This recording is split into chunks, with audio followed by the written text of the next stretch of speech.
one thing I also didn't want to do was act as if these games are in and of themselves meaningless. And, look, I'm assuming they're not going to keep winning a bunch of series. But like I said, if they want to do that, we'll change our tune by next week. But for now, just looking at the outlook, looking at the schedule, they have the Royals coming to town now, and then they go to play the Yankees. I'm not expecting a ton of wins, but that doesn't mean that the games themselves, whether individually or week to week or month to month, are meaningless. Because, look, these are Major League Baseball games. Whatever the anonymous nature of the bullpen and half the roster is, they're going to be wearing Minnesota Twins uniforms. They're going to be playing high-level competition. And one thing we've talked about over the years, because believe me, guys, this might be the first, rebuild or fire sale or tear down or whatever that this team, this configuration of the roster has gone through. It ain't our first rodeo. We've been writing about the Twins, both of us, since 2002.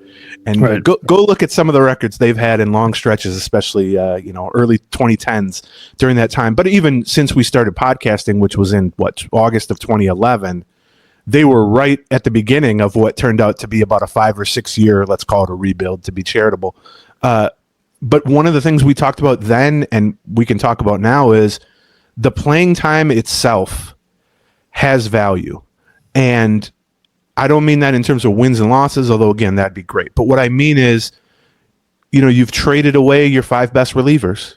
Right. There's an opportunity, even if the bullpen is bad overall, there's an opportunity to give experience and reps and just flat out playing time to guys that wouldn't normally get that opportunity. And if you can find even 1 or 2 relievers down the stretch, or you can even get, Cole Sands or Justin Topa or one of the existing relievers, let's say, back on track.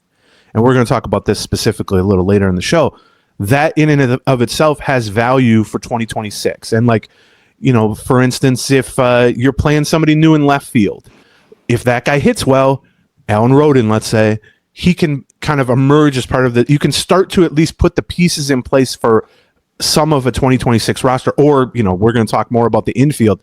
The departure of Correa, whether you're a fan who thinks that it's a good thing, a bad thing, somewhere in between, Brooks Lee's going to be playing shortstop. These next 7 weeks are going to tell you more about Brooks Lee as a major league shortstop, good or bad, than you knew before, and that you would have been able to know or learn if Carlos Correa was around. And there's a dozen of those examples at least, up and down the roster, different areas, some small, some big. And I feel like we're going to talk some about that today, because that is the only real, and you got to make something of it too. Right. And the playing time thing that you mentioned being, or the at bats or the investment of that, is something that I don't think, if you're a player, a former player, somebody who's played baseball or softball or whatever, and you heard that, you're like, well, of course, but I'm not sure everybody recognizes exactly. Like, if you're a player, those at bats mean something like that. You understand that is the team investing in you, showing some confidence in you, and trying to learn some more about you, giving you some opportunities to demonstrate yourself and to learn and to grow. Right. And a lot of what this episode is going to be about is, what are we looking to see people learn and grow? You're right in that these games aren't meaningless, but on the other hand, we actually asked Rocco about this a little bit just before the deadline. There is a level of urgency involved that was there before that is not there now. Right. That is the natural. He said it as, there's not maybe not quite as much urgency around if you have a 650 winning percentage than if you have a 500 winning percentage and you're battling for a wild card spot, right? Well, the same thing works this way. Like when you got a 350 winning percentage, which they don't, but you understand what I'm saying, versus battling for a wild card spot. They're 6.5 games back of the last wild card spot right now. Like, even after taking 2 out of 3 from Detroit, that did not launch them up the standings, right? And that I'm not saying that it's impossible that they end up getting hot and putting themselves back into this wild card race. I'll say that. I can be the bad cop. You can be the good cop. Okay. Do you know what would you like to guess what their playoff odds are right now on baseballreference.com?